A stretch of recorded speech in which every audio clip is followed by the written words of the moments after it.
Olá, terceiro ano AFD, terceiro BFD, disciplina Fundamentos Filosóficos e Sociológicos da Educação.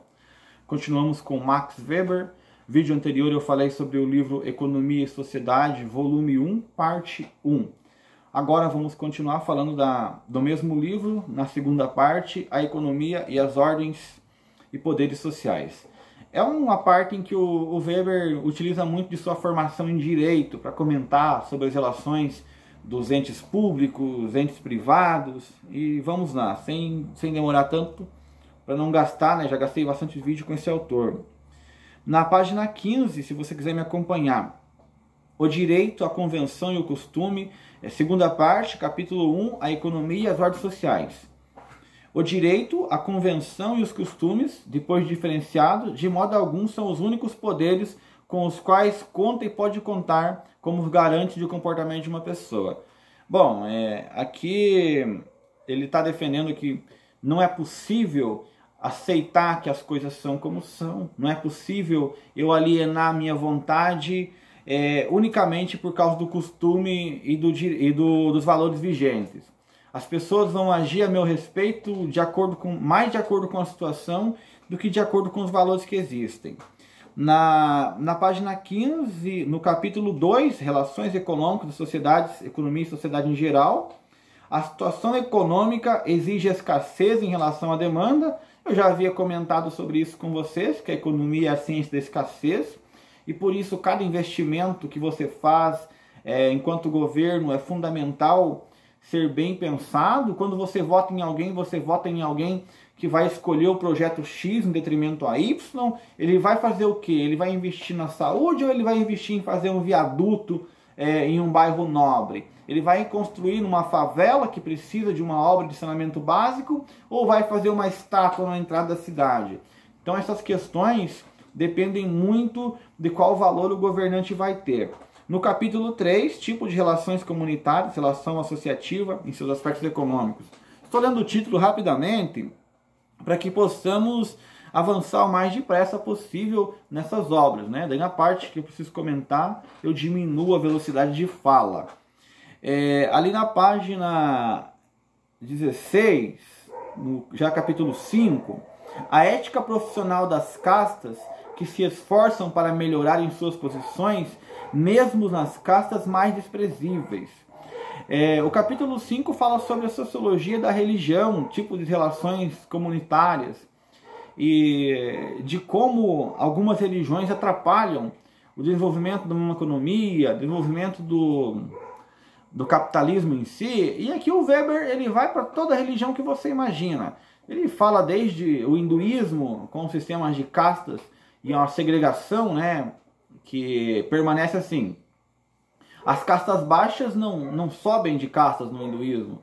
Se você nasce Brahmani, que é a casta mais alta, você continua sendo Brahmani. Se você Vaishya, Kshatriya, Sudra, você não sobe, né? Com exceção dos Vaishyas, nenhum deles altera, troca de casta, você permanece. Não adianta se esforçar, não há muita coisa a se fazer nessa vida. Então ele fala que o judaísmo também tende a limitar um pouco esse desenvolvimento da vida econômica. Esse capítulo 5 é bem destinado a uma análise das religiões e da influência econômica nas religiões. Numa religião, o conteúdo de reivindicações políticos-sociais é fundamentado como a vontade de Deus. Ou seja, se a vontade de Deus, se o dogma for contra uma lógica econômica, teoricamente você tende a ser prejudicado. E para a economia, você precisa entender o mercado, a realidade de como as coisas funcionam. Não dá para fazer tudo de acordo com a chamada vontade de Deus, né? Bom, eu acho que esse capítulo é mais sobre isso mesmo, sobre como, de certa forma, as religiões afetam em nossa organização econômica. Tem pessoas que não deixam a vida levar e que vivem de acordo com as convicções das religiões, né? Na página 16, toda política orienta-se pela razão de estado objetiva, pelo pragmatismo e pela absoluta finalidade, justificada apenas por si mesma das relações externas e internas do poder.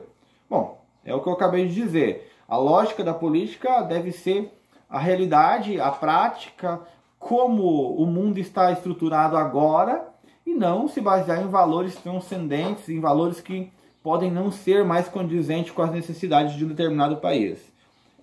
E a religiosidade de massas tem que recorrer a meios artísticos para impressioná-las de modo drástico e inclina-se a fazer concessões às necessidades mágicas idolátricas das massas. Bom, aí você está falando sobre mais um tipo de dominação, na qual a pessoa, às vezes, toma uma atitude que não é lógica. Por exemplo, deixa eu dar um exemplo bem clássico. O Estado, ele acaba tributando tudo quanto é ente produtivo. Se você é trabalhador, se você é empresa, não importa, você é tributado.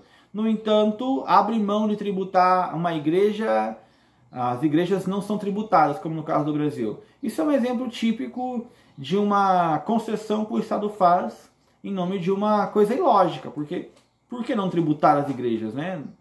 Porque ela vem não sei da onde, porque tem influência mágica, porque é influência divina. Às vezes o Estado é obrigado a ceder um pouco da racionalidade em prol de um conhecimento mítico para manter os fiéis, né? Às vezes toma algumas iniciativas que são tidas como irracionais. Para se manter no poder, algumas ações são tomadas sem pensar. Bom, na página 17 tem um novo capítulo para finalizar. O mercado, né? Esse capítulo é o capítulo 6, capítulo inacabado. Não sei porquê, mas todo autor que vai falar do mercado, ele morre antes, né? O Marx, quando ele estava falando do mercado, ele morre antes de concluir. Com Weber é a mesma coisa. Eu vou ler as partes desse capítulo para podermos comentar. Do ponto de vista sociológico, o mercado representa uma coexistência e sequência de relações associativas racionais. Em que sentido? Que o mercado, na análise inicial dele, nada mais é que uma organização das relações entre as pessoas. Começa com uma simples troca de produtos excedentes nas comunidades mais primitivas, até evoluir para negociações de ativos na bolsa de valor, que é a forma mais elevada da atuação do mercado que nós temos hoje, né? Então começa dessa maneira. A troca realizada constitui uma relação associativa apenas com a parte contrária na troca. O regateio preparatório, porém, é sempre uma relação social, no sentido em que ambos os interessados na troca orientam suas ofertas pela ação potencial de uma pluralidade indeterminada de outros interessados e também de concorrentes reais ou imaginários. Professor, não entendi nada que você falou. Deixa eu explicar rapidamente isso daqui. Está dizendo assim, quando eu vou comprar alguma coisa de você, meu aluno, está me vendendo, sei lá o que você vai me vender. Droga não pode ser, né? Se fosse na sala, eu ia dar um exemplo desse. Você está me vendendo alguma coisa. Eu compro de você. Isso diz respeito somente a mim e a você, mais ninguém, né? E as tributações de Estado que eu tenho que pagar, evidentemente, você tem que pagar. Mas para eu definir o preço, sei lá, de um caderno que você me vendeu, eu não fico somente em você. Eu olho quanto que o caderno está sendo vendido pelos colegas do lado. O colega do lado pagou tanto no caderno. Tem tanta gente querendo comprar esse caderno. Se tiver muita gente querendo comprar, eu vou subir o preço para vender. Ou não tem ninguém interessado, então eu vou ter que abaixar, eu vou pedir para você abaixar o preço. Mesmo essas relações que parecem dualistas, quem compra e quem vende, comprador e vendedor, elas são influenciadas por terceiros, uma vez que todo o preço ele é determinado fora dos dois que estão comprando e vendendo. Para você comprar um calçado, para você comprar qualquer coisa, depende muito de oferta, demanda e de todo um complexo. Dessa forma o mercado está inserido na sociedade. Quando o mercado é deixado à sua legalidade intrínseca, leva apenas em consideração a coisa, não a pessoa, inexistindo para ele deveres de fraternidade e devoção. O que está dizendo? O mercado em muitos estados hoje, aí, quando eu falo estado, estou me referindo a governo, uma das discussões principais no campo da economia, desde quando esse campo da economia moderna, desde quando surgiu, se o mercado é livre, se o mercado se autorreproduz. E aí nós temos várias considerações. Defensores de um liberalismo, que o mercado por si só se regula, gera e cria valor. Outros defensores de um keynesianismo, de um Estado interventor. Aí depois veio a ideia de um mercado nos moldes socialista, totalmente controlador.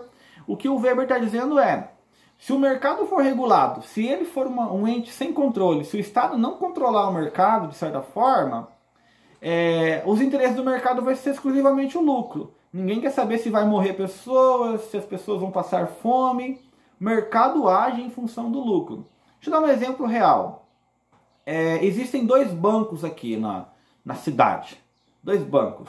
O banco A é de um grupo, o banco B é de outro grupo. Cada banco emprega 50 funcionários. Se o banco A falir, e aí o banco B comprar o banco A, o que vai acontecer com o banco A? Vai ser fechado, né?